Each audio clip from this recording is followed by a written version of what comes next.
is an 8-iron, and it's a dead shank. Wow. Way right. Takes a hop off the path. You got to be kidding me.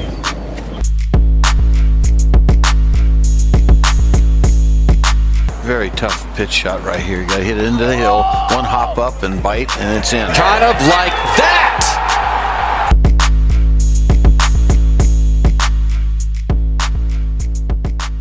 Hey, what's going on, everybody? This is Jay from Sub 70. It's March 9th. The Valspar Invitational is about halfway through the second round, and this seems to be perfect timing to get this podcast up. PGA Tour Live, keeping with the PGA Tour's tradition of cutting out coverage at the most crucial moments, has decided to crash. And it was probably about 30 seconds, maybe less, after Tiger Woods made a birdie putt to tie Jimmy Walker for the lead. So, thank you to PGA Tour Live. I've been a big supporter, but absolutely massive failure here today.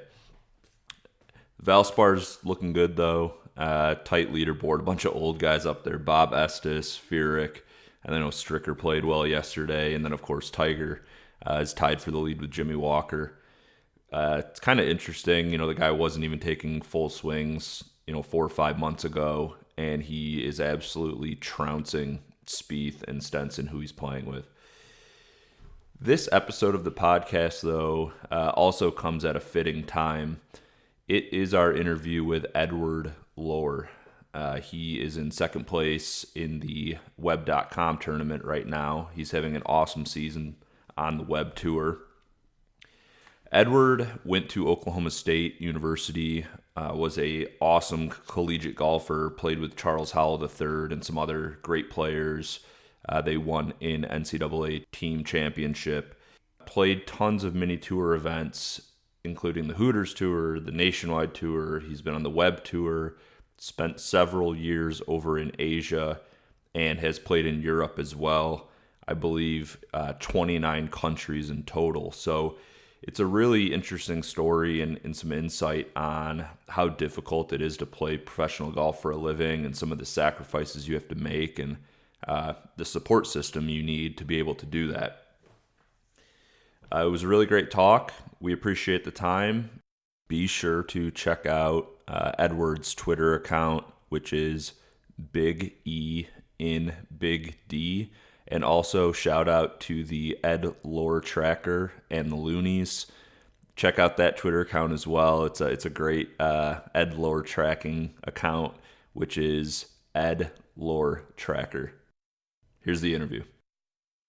Well, I'd like to welcome to the podcast Edward Loar, four-time All-American at Oklahoma State, winner on the Asian PGA Tour and the Web.com Tour. Ed, thanks for joining us. I really appreciate it. You got it, man. Thanks for having me this morning. Well, first off, great playing so far on the Web.com Tour in 2018. You're seventh on the money list this year. What's been the key to your success this year out there, and why you're playing so well in your opinion? Man, that's a good question. Thanks. It's been obviously a really good start to my year. I don't really know if I can point to one thing. I did go to a couple of places that I've played before and played well. I did win in Panama a few years ago, and then, had a second this year, which obviously been the bulk of my money. So I think just kind of being comfortable where I've been and, kind of knowing what it takes, at each of those places to succeed probably helped me out quite a bit.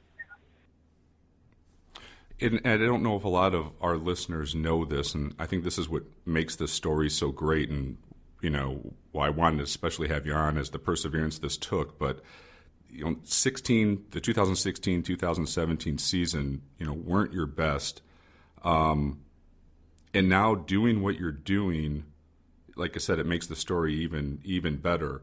So in 16 and 17, what tours were you playing, and how was your game during those periods when you weren't on the major tours? Were you still trending the right way to kind of get to where you're at today, or kind of describe your game those last 2 years and the process it took to sort of get to where you're at? Well, obviously golf is such a lifelong process. You really never figure it out for sure. I had some real good years from 2012, 13 were my two best years. I actually had my tour card in 14, but I had a terrible year. And really after that, that was really kind of a turning point. I really kind of went a new direction with my game. Kind of tried to rebuild my swing a little bit, get rid of some, kind of lifelong errors that I'm not sure I ever really addressed. So really the last couple of years, I had been playing pretty well just on various mini tours and kind of wherever they would take. So I've been playing pretty well, but, a lot of this game is about opportunity, and I didn't have a lot of opportunity. I created a good opportunity at the end of last year at Q School, and so far I've taken advantage of it. So it's, like I said, my game's been good, but I just kind of now have a little bit better chance to move it forward from where I'm playing.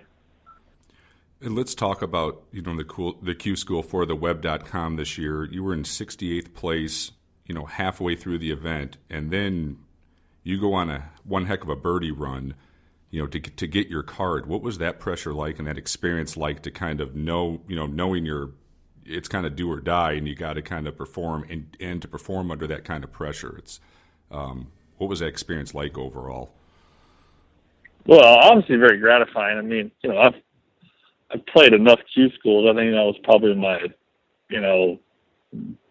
15th Q school probably. So I know what to expect. And I knew the first 2 days, I knew I was playing a lot better than I was scoring. And obviously out in the desert where we were playing, the conditions were pretty ideal for scoring, but I just wasn't, I wasn't quite getting enough in the hole. And then, so the third day I really was kind of on the same path. I wasn't doing a whole lot. And then I think I birdied four out of my last 6 or 4 of my last 5 the third day to really end my day well. So it was really, making, I think, 13 birdies in my last 23 holes. So I just finally, they finally started going in. But I think the key was I was patient enough. I didn't really ever get flustered with, not really getting the scores because I knew I was playing well, but I just hadn't quite, got them over the hump. And then, maybe finally a couple of them went in and off we went. I saw that interview after you got your card and the emotions you had when you were, talking about your family and the support, that they've given you through all these years. Can you comment on what that meant to you and to have them behind you to kind of keep, letting your talents come out and keep grinding on this and getting out there on the major tours again and succeeding in doing it and having their support behind you?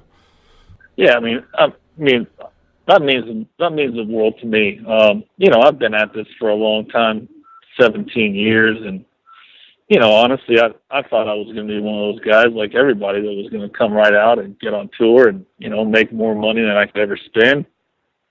But it hasn't been the case at this point. Now the great thing about golf is I don't necessarily have to be done. I can continue to chase it. I've still been healthy. And I still have the optimism that I can do it. But, to have their support has just been, it's obviously I couldn't do it without it because it takes such an effort to do it because, you're always on. You need a strong personality. And, my wife, Melanie's been awesome with my kids. And you got to have a lot of great support behind you or else, it just makes it even harder. And it's already such a tough pursuit anyway. When you're talking about changes in your golf swing, and I saw some stuff in the media and on Twitter on this, what exactly did you work on with your teacher to sort of, for lack of a better word, tighten up your golf swing and to get a little bit more consistent? What changes did you make? Well, I'd always played with kind of a cupped wrist, which kind of opens the club face, and it just kind of led to kind of a myriad of problems, but mainly it gave me too much variance at impact. I was always kind of trying to catch up with the club face, square it at the impact of the ball, which, at 110, 115 miles an hour is obviously very hard. So kind of gone in a little new direction and tried to stabilized my club face a lot more to where it's, I'm not so reliant on my hand-eye coordination, and it's going to be a lot more consistent, especially, where I would see it, obviously, is when you get under the most pressure is when your flaw is going to come out. So I would play a lot of great golf, but then all of a sudden I'd play in these big tournaments and, I'd hit one or two shots and like, man, I don't know where that came from, but, that's a double or a triple, and all of a sudden your day's done. And how long ago did you start making those changes, and how long did it take for you to see the results?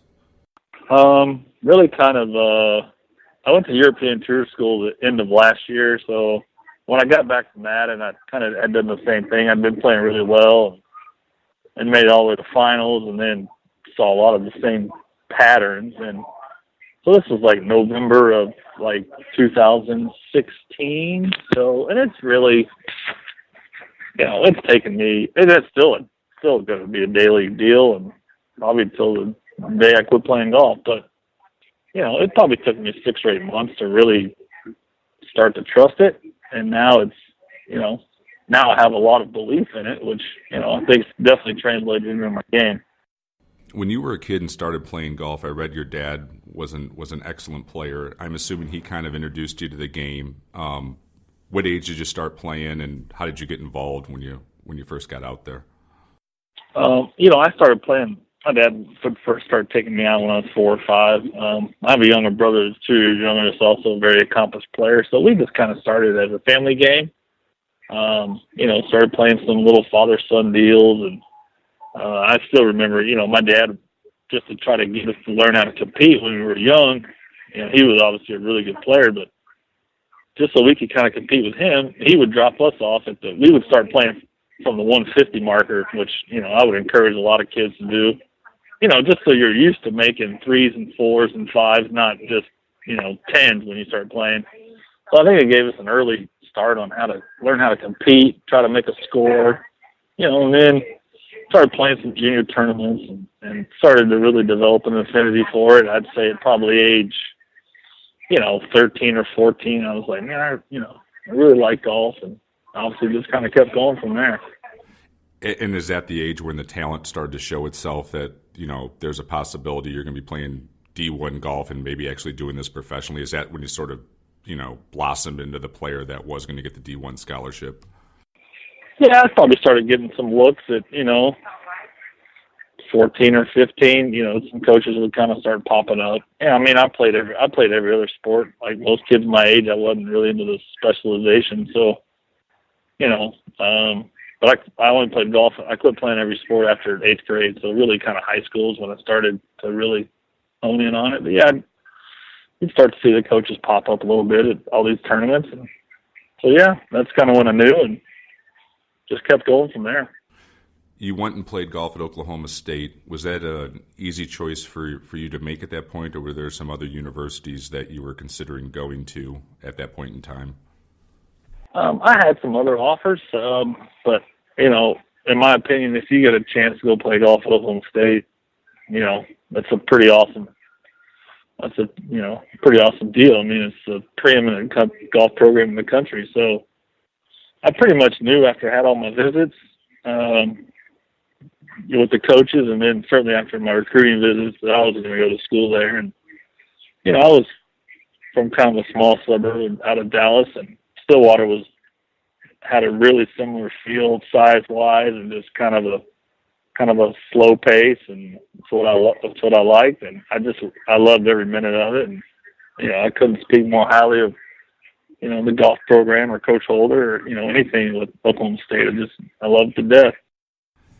How much fun was that experience? And then, of all the accomplishments you had personally and the team had, what are you most proud of the time you spent at Oklahoma State for the accomplishments you had? Which means the most to you?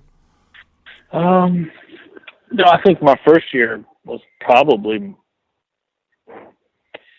my best. I mean, I won NCAA Freshman of the Year, so that was pretty neat to obviously be recognized for that. But, I think being All-American 4 times in a row is, quite an accomplishment. I won at least one tournament every year I was there, so there's not that many guys at Oklahoma State that have done that. And to it's a pretty upper echelon place. So, had some pretty cool stuff. And then I got named to the Walker Cup team when I was a senior in college. So, as far as college and amateur golf, that's kind of the pinnacle to be on one of those. So I'd put that right up there.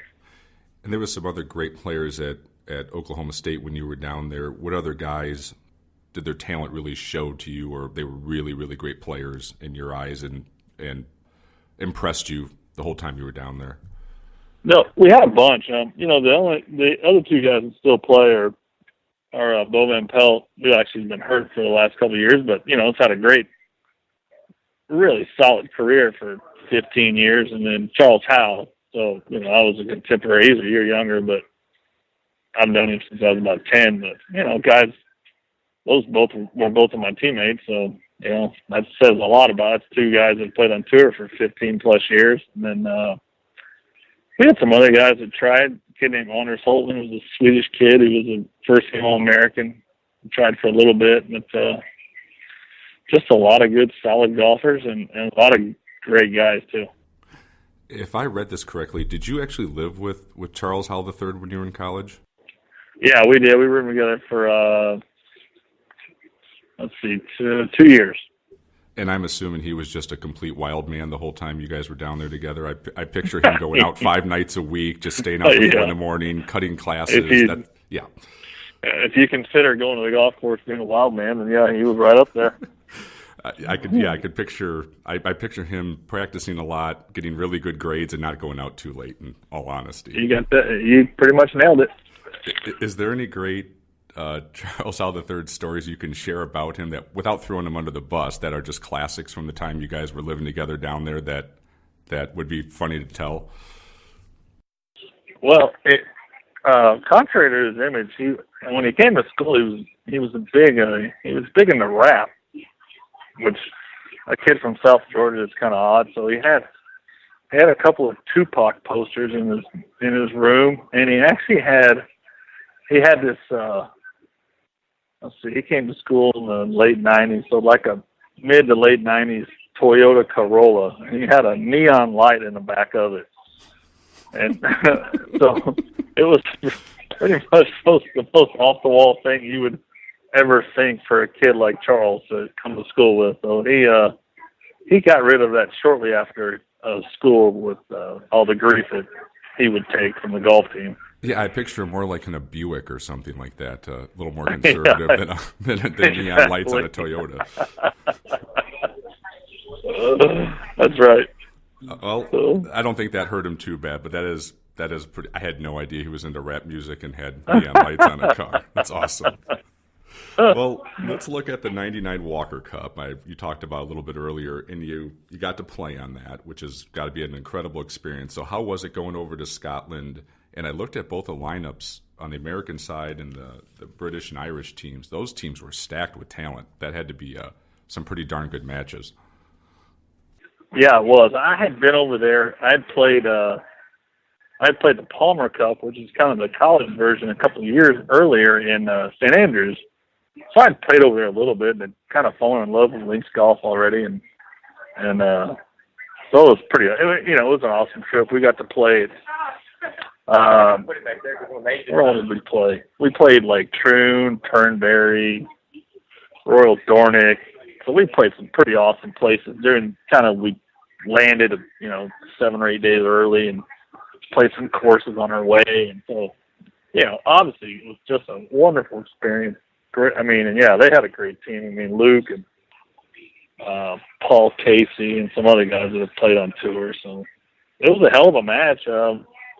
It was actually tied going to the Sunday singles, and they whooped us pretty good. I was the only guy that won. I think they beat us 7-1 in Sunday singles. So the margin was a lot farther apart than the matches actually were. So, but once again, just a great lifetime experience, really.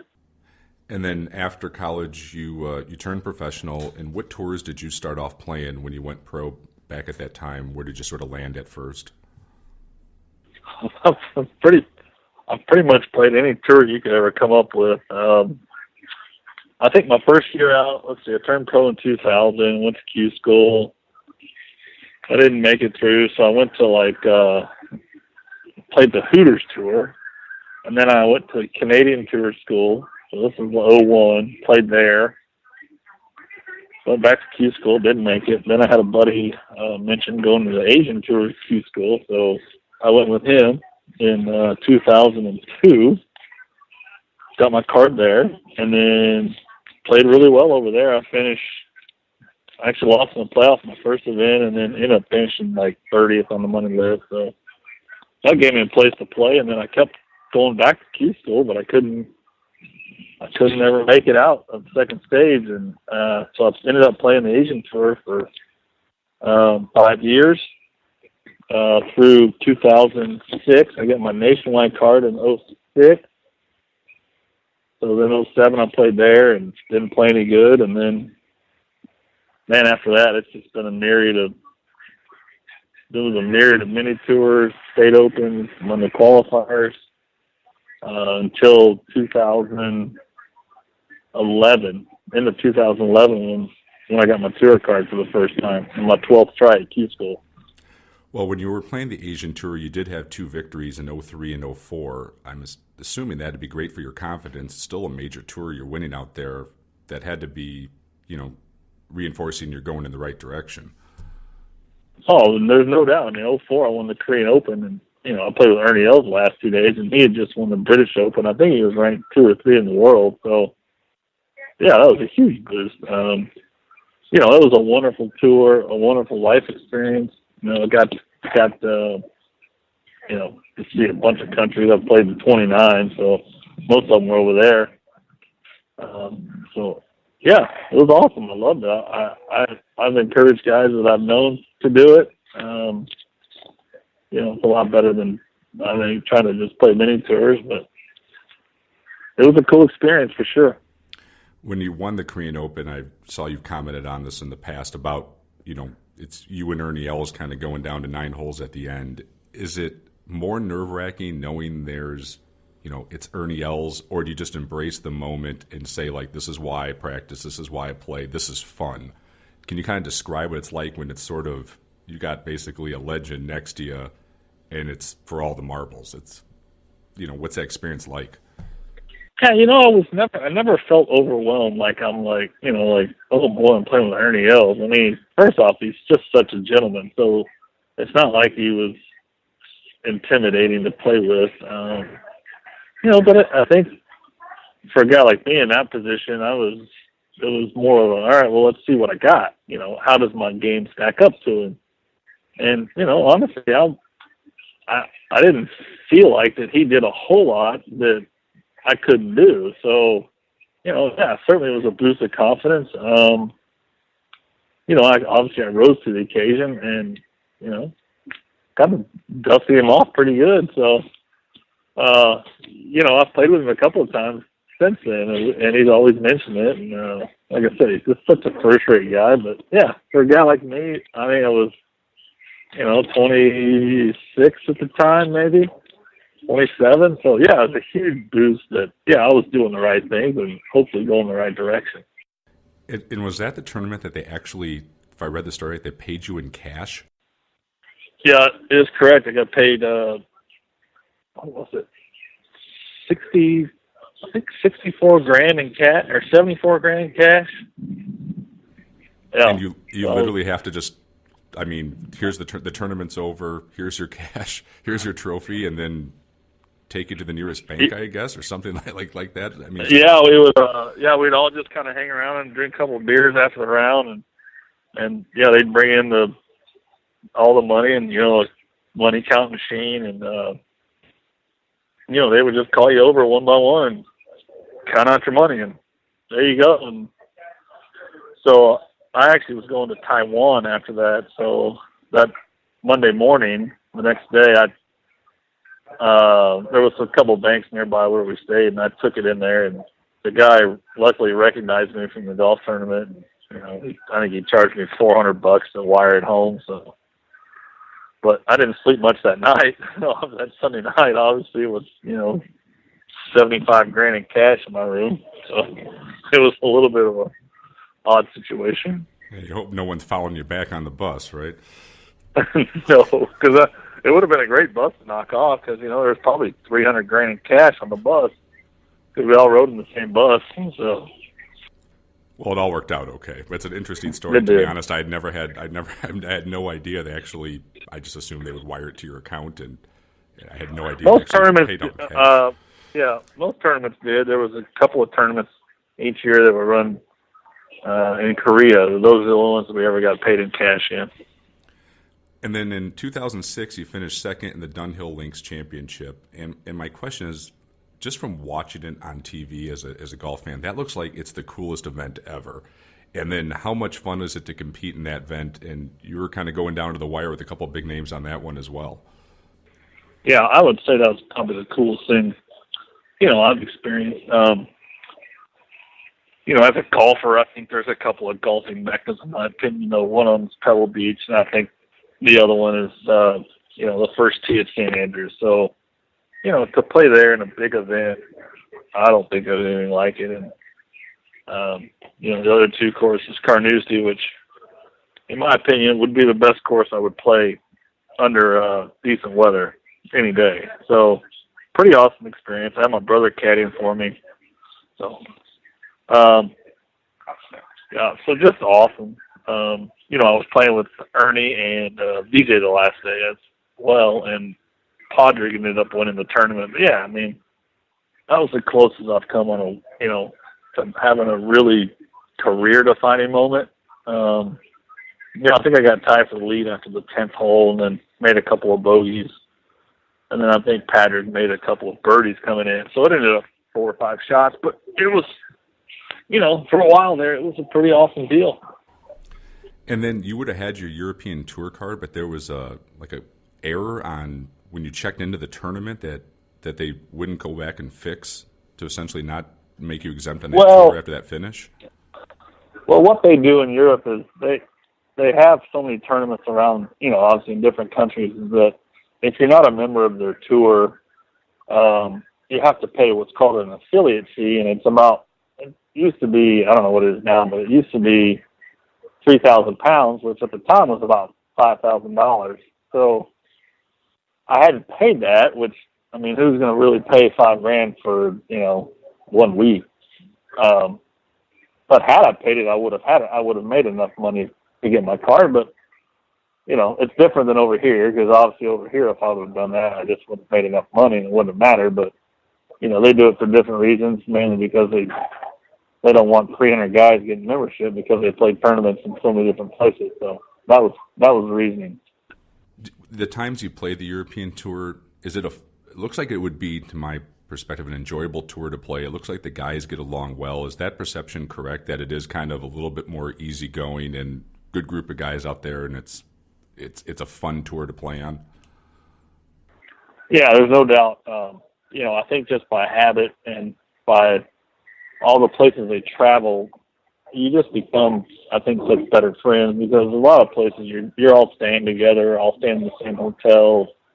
So you're all, the camaraderie is a lot more, I think, than the tour, the U.S. tour, and that's just by, I think, almost forcibly by all the places they go and how many times they have to ride on the bus together and, et cetera. So yeah, it's a lot of fun. You just have to have a lot of pages in your passport and expect to spend a lot of time in the air. So, but it's great. And then after that, you play web.com full time in 2007, and then fast forward to 12 and 13 with two wins on the web.com tour. Can you go through those victories, what they meant to you, and how that sort of set you up to go on the PGA Tour in 2014? The first time I won in 12, I actually had my PGA Tour card, but I was pretty far down in the priority ranking, so I wasn't getting into any tournaments. So I just went down and played at Panama, and obviously ended up winning. And so that year it was kind of weird because I had a tour card, but I really was almost trying to play as much on the web.com tour, or I guess that was the web.com tour then, just to try to finish inside the top 25, because at some point in the year I was like, man, unless I win a tournament on the big tour, I'm not going to finish in the top 125. So it was kind of an odd year. I think I ended up playing like 12 times on the web.com tour and probably 16 or 17 on the big tour. So I played a ton of golf. And then, 13 was my best year of golf. I finished 4th on the tour, on the web.com tour. Pretty much had my tour card locked up in March. So that was by far and away the best year of golf I've played. And then when you go into 14 for the PGA Tour season, kind of looking back, how did that great play in 13, how did it not transfer over to the PGA Tour in 14 with some perspective looking back a few years? That's a good question. I just I think in 12, the first year I got my card, I kind of thought I was going to get my head kicked in just because I hadn't been out there and I didn't, while I was golf, it was a whole new, I was trying to learn new courses every week and I didn't know when I was going to get to play, and so 14 was different because I was coming off my best year and I really thought I was prepared. And I was prepared, but my game just didn't hold up at all.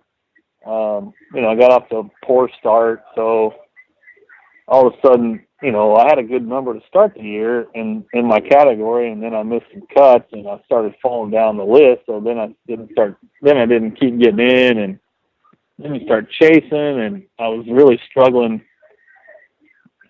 with what I was doing with my golf swing. I was basically just trying to put a Band-Aid on it every week, and good luck playing on that tour trying to do that. So I just I was kind of a lost soul, honestly. I didn't really know what I was trying to do, and obviously it showed in my performance. But I think after the year I'd had in 13, for that to happen, really just kind of crushed my confidence and took me a long time to get it back.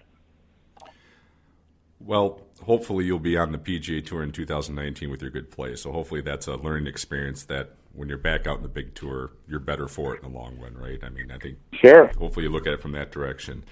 Well, I have to ask you about, everyone knows there's the Tiger Tracker on Twitter, but to let everybody know who's listening, there's also the Ed Loar Tracker on Twitter, which is great, by the way. If people are not following it, they should. It's fantastic. How did that start? And are you putting content on there as well? And then there's also, you have to comment on the Loar Loonies who follow you on this thing. So, well, it started a few years ago, and a guy, he's a left-handed guy, and he just likes left-handed golfers. And he wanted to start this account, and I said, sure, go for it. So I really only met him a couple of times, but I've obviously had a ton of interaction with him via text message and social media. So it's just kind of taken on a life of its own, and I provide very little content. I would say maybe be 5%. He does it all on his own, or else he's very savvy. He'll find people that are at the tournament somehow, and I don't inquire because I get a kick out of it as well. So, I definitely think it's the best tracker. I mean, when something's more involved with what a guy's eating or, where he's going versus what he's shooting, that's way more entertaining than, a silly golf score. But, and yeah, the Loar Loonies they're awesome, and they kind of pop up out of nowhere. So it's definitely a lot of entertainment. And hopefully provide a lot of humor in this silly game. yeah, definitely the stuff that you're eating and the food comments are hilarious. And I was thinking, who's following you around to take these pictures of you, having breakfast or whatnot? But it's really entertaining because it's not so serious. It's serious. I mean, you're playing professional golf, but it's really entertaining to watch or you see the pictures in the comments. So if people are out there amen to that. Yeah, it's funny. It's really, really good. I love the vibe of it. So I'm a follower of it, and I enjoy it a lot. So it's awesome. Good.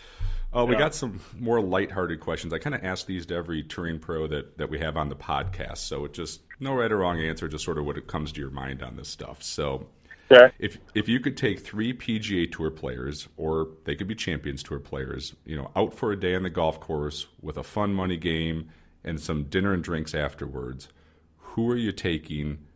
Why are you taking them? And what course are you guys all playing? Fred Couples, just because he was one of my favorites growing up, and because I've played with him a couple of times, and he's just the guy that you envision. Phil Mickelson, being a lefty and just, I mean, if you want to gamble with somebody, why wouldn't you want to gamble with him? And plus, he's just entertaining. I think, as all get out. And, I don't know if he does know as much as he thinks he does, but he claims to know a lot. And then my third, let's see, who would my third be? Oh gosh, I don't know, I'm choking on my third. Probably. If I could turn back the clock, I would have loved to play with Jack in his heyday, just to kind of see. It's kind of hard to do now, but I'd probably do my three. Well, that's a pretty good foursome right there. Best golf shot you ever hit under pressure? Oh my gosh, I got a ton, but I'd say my most memorable shot is, let's see, I hit a 3-wood the third day at the 2013 U.S. Open on the second hole at Marion from about 280 to about 10 feet and made the putt for eagle and got on the leaderboard early in the third round. That's probably the best, most quality. So now I've got some crazy shots that I've hit at different points, but probably like in a pressure situation, that'd probably be like maybe the most pure shot I've ever hit. Best golf shot you ever saw a competitor hit while you were playing with them that you were just blown away on how good it was and under the circumstances? Oh my gosh. Best golf shot I've ever seen hit. And if you need some time, you can call timeout on that, and I can ask you another one if you need. Yeah, ask me a different one. All right, we'll get back to that one. Okay. The question I had was, who had the most talent you ever saw up close that you played with? Just raw, natural golf talent. A kid I grew up playing with. Well, you might know his name. The middle Keeney kid, Hank Keeney, could hit the ball. There's guys that hit it long now, but this was back in the early 90s with, persimmon clubs or maybe just the first metal clubs. He could hit the ball further than anybody I've ever seen. And he can do stuff with a golf ball that, I've never seen. Is he still playing any sort of professional? No, he teaches. No, he teaches here in Dallas somewhere. Yeah, I got to see him play at the John Deere Classic, like I said, like in 02 or 03, and the length he hit with a fade from that generation. Yeah, it was staggering ridiculous. How good it was. Like the talent, it's crazy. He never won on the PGA Tour for as much raw talent as he had. That's great. That's an interesting answer, and I saw the same thing when I watched him. I was, holy cow, can this guy play? Yeah. Best 3 golf courses in the world, and what makes them so great? The best 3 that I'd probably play, I would, like I said earlier, I'd put Carnoustie number 1, just because I think day in and day out, just the demands you have, the shots you have to hit. While, I think it's very fair. It's obviously just really hard. I'd put Pebble Beach up there just because of its sheer beauty. Even though there's a bunch of holes that are kind of blah, the 6 or 7 holes on the ocean, I think are the prettiest, that you'll ever see. Then my third, I would probably put Butler National in Chicago because I just think it's the hardest, most straightforward golf course I've ever played. I can attest to you on that one. That is we're outside the Chicago area. I played it, and it's a beast. You could hold like a major there tomorrow. Oh, any day. Yeah, any day. It's a great golf course. Back to the best golf shot you ever saw a competitor hit under pressure. Does it hit you yet? It hasn't hit me yet. I've obviously played so many golf rounds and with so many different people, but I haven't. I'm still grinding on that one. All right. Well, I got one last question. I put it out to the loonies. How about if I answer this way? I can tell you like the 3 guys I've played with that have ever impressed me the most. Sure. Yeah. I would put Brooks Koepka number 1. I played with him the first year that he actually didn't even have his card, but he ended up getting his card the year I think he finished second at the Fry, so that would have been like 13, into 13. He blew me away. Thomas Bjorn, I played with him in Hong Kong a long time ago, and he was the best iron player I'd ever seen. And then the couple of times I played with Ernie, and it wasn't really his ball striking. It was more, I thought the guy had the best short game I'd ever seen, is just the way he hit little chips and pitches, and obviously bunker shots were just phenomenal. It's a pretty good list there. Yeah, everyone, I think, kind of agreed that when Koepka was coming up, that talent was going to probably win a major. Incredible player. Well, I put it out to the loonies that we're going to be doing the podcast, and is there any questions they wanted me to ask, of their hero? And this was the best one. This is the best one I thought from it. One of the questions was, what was the better, for lack of a better word, mascot from the movie, either Bull Durham with the bull or the gopher from Caddyshack? What was the better mascot? Yeah, what was the better character? The bull from Bull Durham in the outfield or the gopher from Caddyshack? This is from one of the movies. You got to put the gopher. I'd put the gopher, no doubt. Okay. They were thinking you were going to go that way versus the bull, but I figured being a professional golfer, probably go in that direction. Well, I can't thank you enough for taking the time to do the podcast. Continued great success in 18. It's a great story of perseverance. Like I said, to see kind of where you're getting through Q school and what you're doing out there now. We're going to keep following it, but it's fantastic, and thank you for your time today. All right, Jason. I appreciate you having me on, man. Thanks, Ed. Thanks a lot. All right, you got it.